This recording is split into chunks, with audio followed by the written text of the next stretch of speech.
An important part of using the L7 is managing your files and folders. The user can do exactly that from the Explorer inside Apps. All files saved locally on the L7 storage, along with any external hard drives and flash drives plugged into the L7's USB ports, show up here.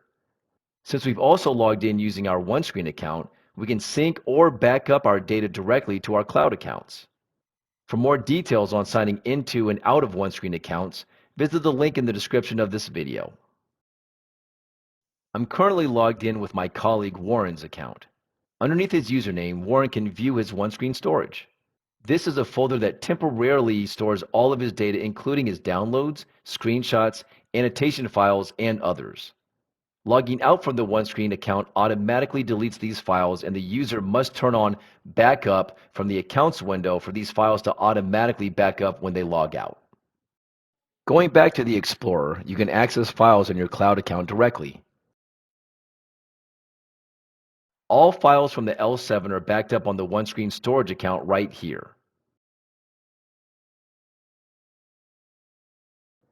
Warren's currently logged in through his Google Drive, but there's always an option to log in through a OneDrive account as well.